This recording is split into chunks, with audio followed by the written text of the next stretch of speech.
A lot of people forget that XRP was the second biggest cryptocurrency project by market cap for a long time, which I find crazy. We could see that XRP was number 2 even if we only looked at this. This goes all the way back to 2015 dollars.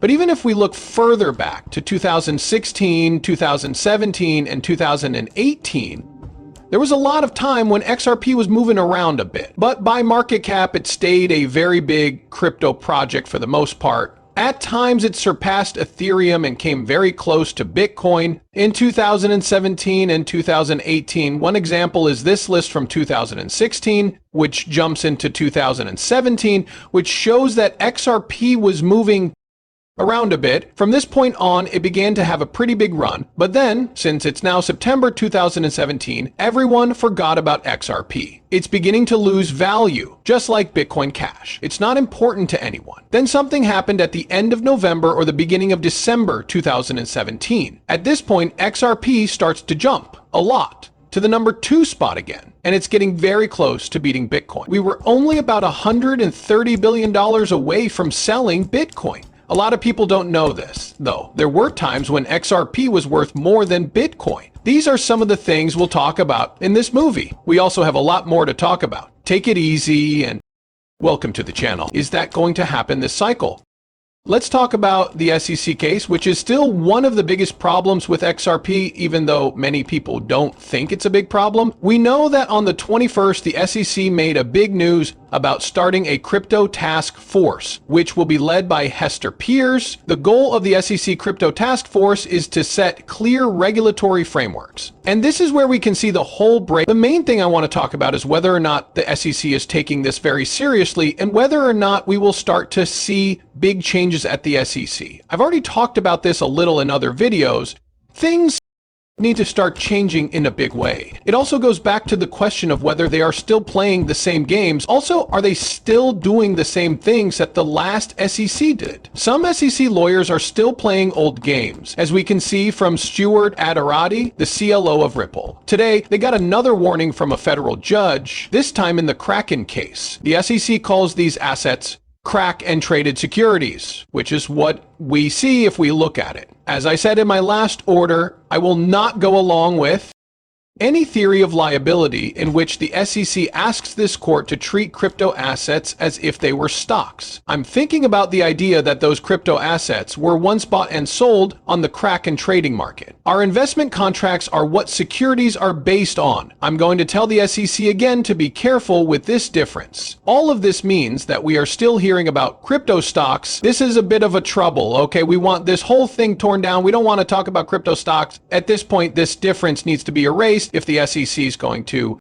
change, or if we are going to see a big change at the SEC. This is Stuart Aderati replying to David Sachs. Again, since this is about SAB 1021, right? I was thrown out. This is a big one, but we need to double click on that. Now let's throw out these baseless cases that have no fraud, no victims, and only a political goal to hurt the US crypto business. There is a huge waste of government time and money.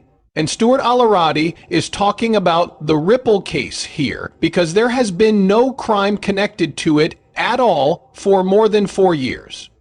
It doesn't hurt anyone except you. If you write that the SEC hurt the retail sector. The SEC hurts the retail sector and the crypto business in the US, so they are really the ones who lose in this case, at least on the Ripple side. There is no theft and no one has been scammed. So yes, this case should be thrown out and not even be considered. If this SEC, this new SEC was supposed to really change things and stick to their guns, let's see what takes place here. The good news is that we also have a lot of good news today. This was about the order from the president. Which one is my favorite? It's hard to decide, but this one from the fact sheet that goes with the executive order really hits home, doesn't it? And this is more about how President Trump will help make the US the leader in new digital banking technologies by ending the harsh enforcement actions and overreaching regulations that have slowed down crypto progress in the past. Going back to the Ripple case once more. This Ripple case should be thrown out totally if this is true. It needs to stop, be thrown out, or ignored. for a big year ahead. What else is going on that could cause XRP's value to skyrocket, making it worth more than Ethereum and a very big cryptocurrency project by market cap? How about this? Do you remember this? Next year, or 2025, XRP will make history. We got this from Bitstamp. We should also remember this, Bitstamp. We know that XRP will go down. One of them is Bitstamp. Also on the right is Robinhood's plan to buy Bitstamp. Bitstamp's Ripple XRP Ledger derivatives tool is shown here.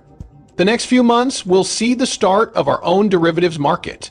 For that reason, we're very excited about it and hope to work together closely with Ripple on it too. Also, this is expected to happen in 2025. It's clear that Ripple's technology is important to the exchange's future plans because it already issues a number of stablecoins on the XRP ledger. However, starting a derivatives platform is not easy, especially in a market where giants like Binance and Bybit are already present. Also at the bottom is Ripple joins ISDA and claims a piece of a $1.2 trillion derivatives market. It looks like this could be very important for Ripple. XRP and the XRP system, but we already knew that, right? Why do I need to bring this up again? This is the reason for it. Okay, today we have from Bitstamp. I'm going to try to say this name correctly, but I'm sure I'll mess it up. Next up is BizJack. I really hope I'm saying that name right. This year, I think XRP will beat Ethereum. I've been getting a lot of flack for this. He works at Ripple and is also on this call. His name is Jack McDonald. These are the words of Bitstamp. Thanks a lot to Bank XRP for this very, very bullish news. Look at this. Last but not least, okay? This year, I think XRP will beat Ethereum. I've been getting a lot of flack for this. Thanks a lot. What will the US do about DeFi and how much of it can be brought to the US? We're seeing big players in the stablecoin market like Ripple join the race. Well-known stablecoins are also being released. How then can we see that action that is now mostly taking place offshore? How can this be used as an example on land? Also, I think stablecoins will continue to do well when we look at these different pieces or stories that we've all been drawn into in 24. It looks like we're moving capital outward on the risk curve. As we look at this, steady coins are definitely a big deal. But he is saying that XRP will beat Ethereum this year. What does Bitstamp know now? As for Bitstamp, they know that this derivatives platform is on the way. It will be a big step into a huge market, and they already know that the XRP ledger has a lot of safe coins. That's why it makes sense for XRP to make history this year. This is important to remember because, once more, XRP is the only cryptocurrency in this area to have flipped Ethereum. As I already said, XRP did trade higher than Bitcoin at one point, and that was during the all-time high push in 2017 and 2018.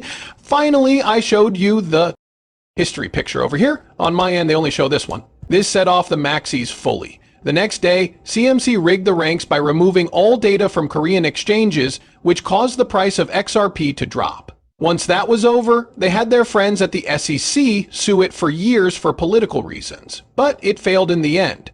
They don't like XRP for one reason, they keep going after it because they know it's a real threat to Bitcoin's power. Also, listen up, we've been talking about this too. There's a lot of hate for XRP out there, but I'm curious about what will happen when these things start to happen. We know that the XRP record has a lot in store. We also know that the price is going to go up a lot because, believe it or not, Bitcoin dominance hasn't happened yet. We still have to see that big decline happen, right? This is the bottom of the bear market. We're waiting for this to take a full turn to the downside. So this is how the prices moved back in 2020 and 2021. So you can see what the old season was like.